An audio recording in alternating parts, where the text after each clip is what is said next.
get into the first of our discussions today, and it's the first 100 days of Nigeria's President Goodluck Jonathan.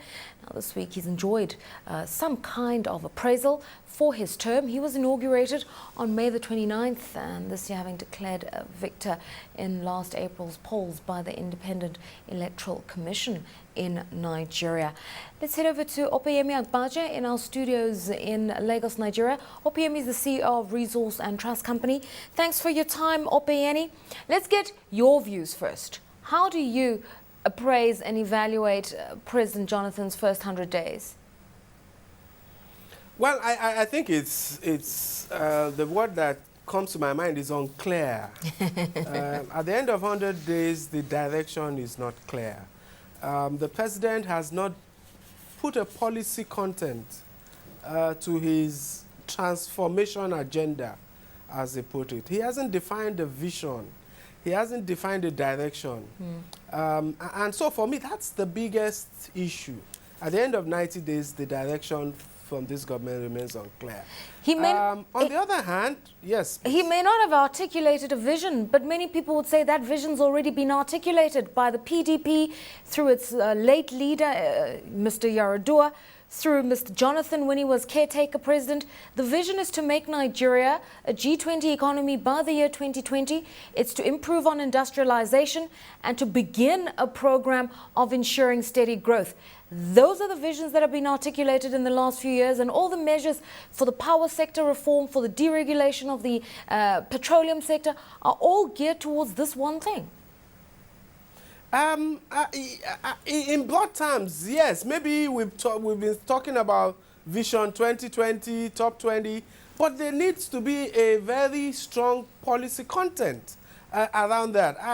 That has not been done. Beyond that, the role of a leader is to inspire people towards achievement of that vision, is to define how that vision will be attained. I think that has not been done. I think there's a vacuum in terms of a sense of clarity from the top.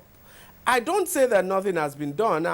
One thing that is positive is that the power sector reforms being driven based on the power roadmap is proceeding, and I'm very happy about that. But the rest of the sectors, I think it's unclear. Even the petroleum industry bill, which we failed to pass before May 29, there's not been sufficient attention on that. Some of us hope that we could get that quickly passed within the first 100 days, so that the work of investments in power would start.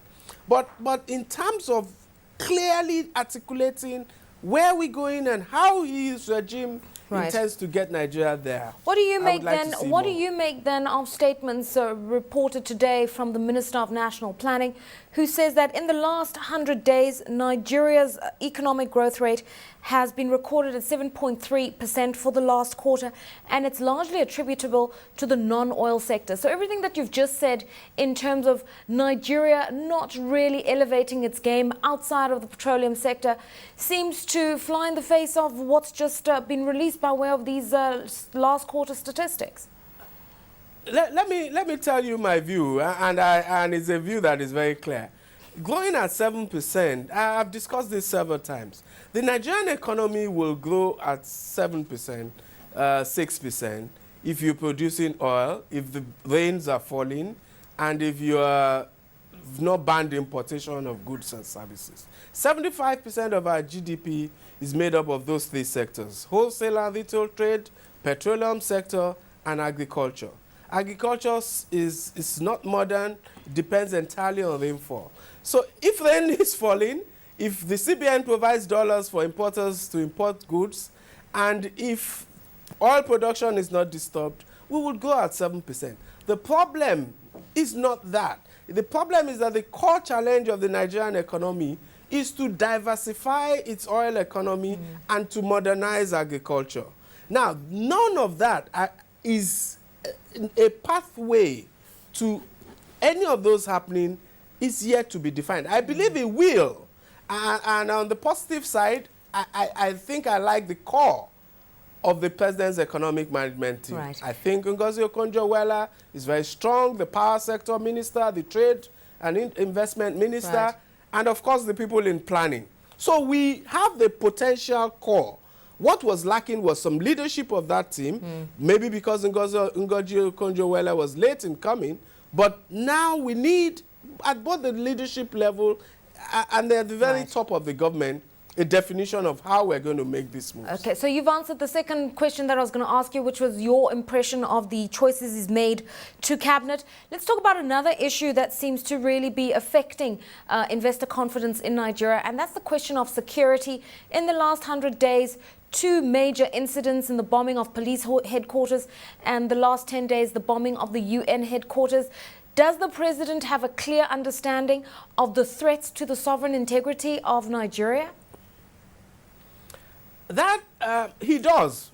I think he does. Let me not say he does, but I think he does. I think what can be easily faulted is his initial instinct for resolving this through dialogue. And I wasn't quite clear how we were going to do that, but I think he understood the issues. I think his preferred or initial approach was to get the emirs together, put together a dialogue committee. I don't think there was sufficient understanding of what terrorism actually means and how it needs to be confronted.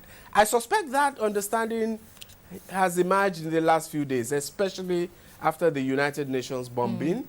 And I think the security agencies, the kind of changes needed in the structure of the security agencies, in the orientation and performance, are only just becoming clear to the government.